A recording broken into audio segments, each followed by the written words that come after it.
First of all, it is crazy hot here. Like 100 degrees right now. Close. We're at the beginnings of a fair. It hasn't started yet. It starts in a few days. But we're doing some prep work for it. Anyway, I thought I'd get out for a little stroll and do some chatting. I was thinking about just the necessity for having an idea of where you're at in a process or a project, and how it's just straight up impossible to do anything if you don't know where you are. So I'm in this process of kind of an increasing awareness of ways in which I didn't, really complete my process of growing up. And in addition to that being kind of an uncomfortable process, realizing all the ways that I'm, still a kid, I'm looking at all of these issues that I have differently, and it's nice. I like how my perspective on it is shifting, because it's leaving a place of like shame or embarrassment, and it's headed towards a place of like opportunity, because I can look at the issues that I have as each one is like a little gold coin that I can pick up, and when I address each issue, that's growth and an increase in value and an improvement on my lived experience. So whereas before I might have tried to ignore or hide from my issues, now I'm starting to look at them like, oh, there's an opportunity for me to get better,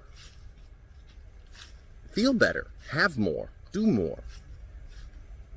Just straight up, that's an opportunity for benefit. A problem is an opportunity for benefit. I mean, does that seem like a different way from how you see your problems? Because it's certainly not how I saw my problems, a couple of years ago. In a lot of ways, I wasn't really even consciously aware of a lot of my problems. Like, they were problems and they affected my life, but I wasn't actually looking at them and seeing them for what they are and thinking about, well, how they came to be. So I love the idea of looking at a problem, and we'll say, one of them for me is like, I stayed in a career too long. It wasn't for me. I was checked out years ago, and I need to be putting my energy into a better direction. Well, that's a huge opportunity for just a massive life improvement. That's kind of a big one. Let's see on smaller ones. I've talked a little bit about resentment and how I learned more about what resentment was a symptom of. That's an excellent one, because now when I feel resentment, which I still feel, I have a better idea of what led to it. Because I used to, feel resentment and then think, that's because that person did something wrong. That person hurt me. That person didn't do what they were supposed to do, and now I feel this. And now I look at resentment, or when I feel it, and I actually become aware of it, because I'll still feel it, and it'll take me a little bit to be like, oh wait, no, like, that's resentment. And then I go, okay, what sort of expectation was I putting on someone that maybe they didn't know about and they didn't agree to.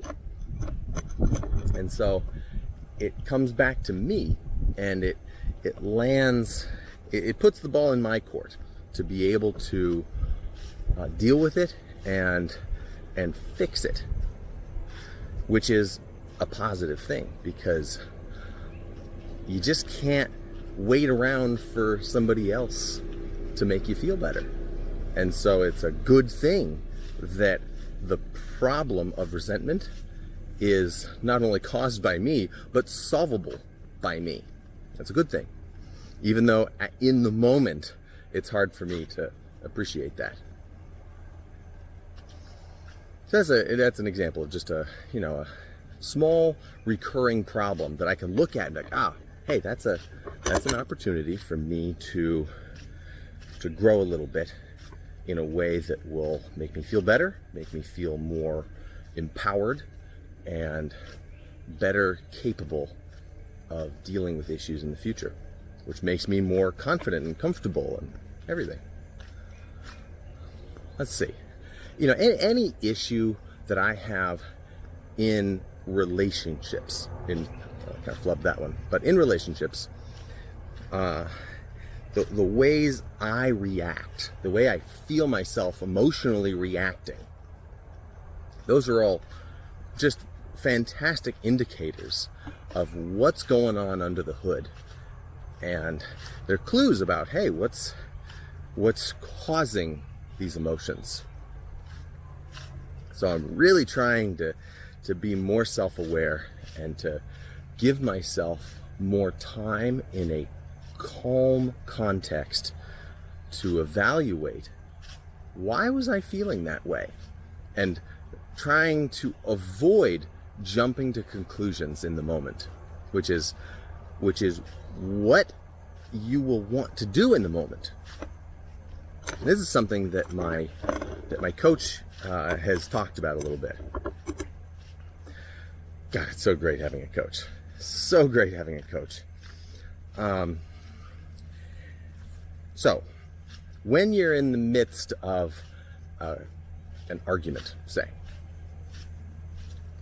your brain just wants to zero in on some conclusion, on some certainty.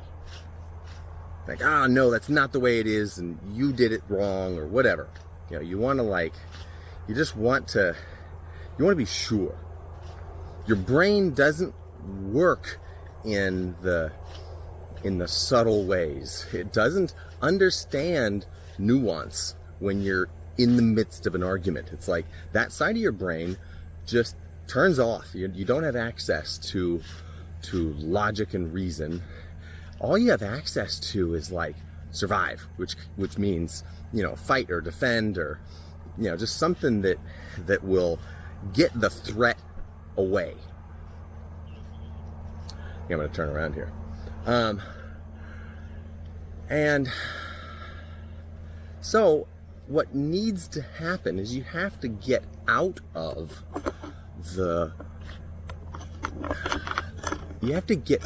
that high emotional state of an argument. You have to get away from the high stress, the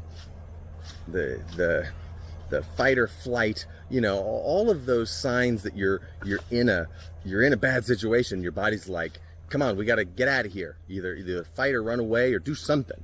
And you have to get away from that and give yourself some space. Get control of yourself. Maybe focus on something else for a little bit, something that will counteract that, like creativity, or just trying to think for a little bit on what the other person is thinking or feeling. So that way you get out of your own survival thoughts, and you start to settle into a calmer way of seeing things. And I was kind of experiencing this just this morning, and I think it took me about,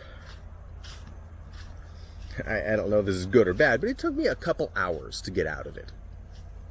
Before I was able to stop the arguing continuing in my head. I had to just chill, give it some time, and then I can revisit the topic either with myself or with the other person in a moment when I am able to utilize the parts of my brain that actually separate me from the rest of the animal kingdom instead of just being old lizard brain here.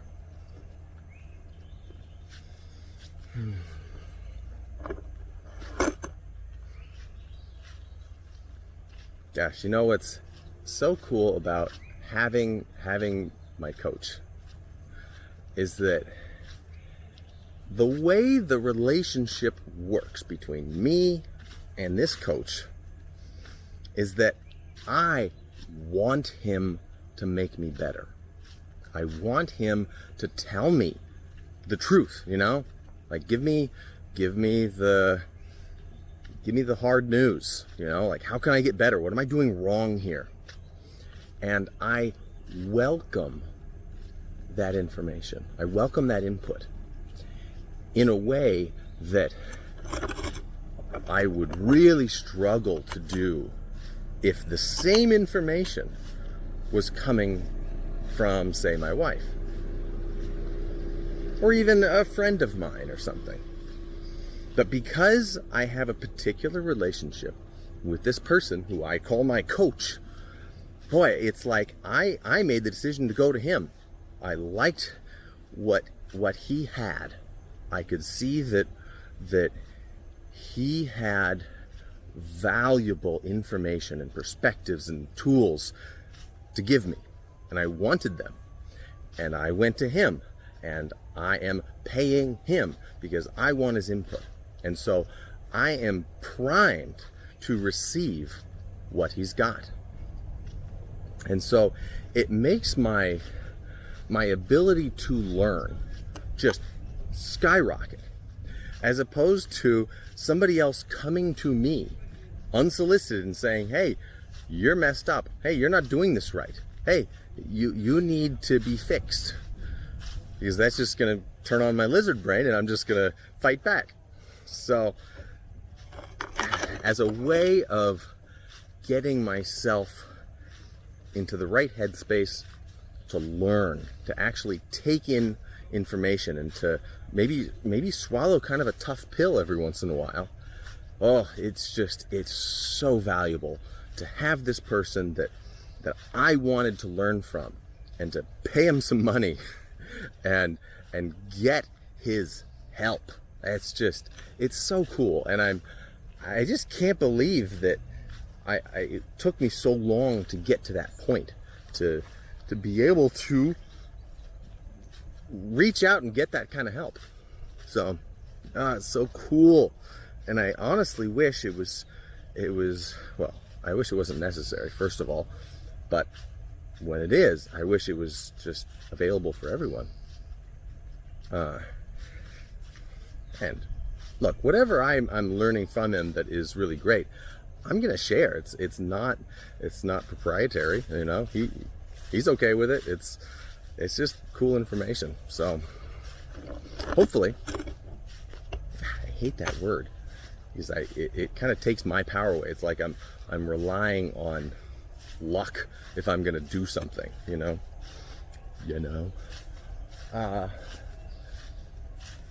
I'm working on ways of conceptualizing all of these things so that they can be communicated to people that are starting this process of realizing that, hey, they got some problems and those problems can be worked on. They can be improved. They can be fixed. And that has such an impact because changing the way that I listen to my wife, that pays dividends for the rest of our lives. Changing the ways that I think about what our needs are and whose responsibility those needs are, like that pays dividends for the rest of our lives. And so it's to call this valuable work is the understatement of the year. It's It's fun. I'm looking forward to it. And now I'm looking at my life. I'm looking for the problems, because I know those problems are the nuggets of feeling better. Like when I attack a problem and I make progress on it, I immediately start improving in just how I feel. I walk around feeling better. It's like, yeah, I feel good because I'm making progress, because I have agency. I have power. Oh, it's cool stuff. So I was thinking about it in terms of like video games, like when, doing an old style video game, you're collecting coins, ding, ding, ding. And now I'm looking at the little problems that I have. Those are like coins, and I can go over to them and collect them. And instead of looking at them as, well, if I'm looking at them at all, looking at them as something to hide from other people. Instead, I want to tell people about them. Like, hey, look at this thing I did. That's like, how dumb is that? And how can I work on that? And being open about it, and not trying to hide my problems or my flaws. Because those are the sources of my growth. And they're also things that make me unique. There's just nothing to be ashamed of. There is nothing to be ashamed of. That's another topic. I'm not going to dive into that one. But we've made it back to the porta potties, which means I'm also back to my station here. And I'm going to wrap it up there. Hey, it's kind of fun stuff, right? Okay, I'll let you go. Thanks, and I'll see you next time.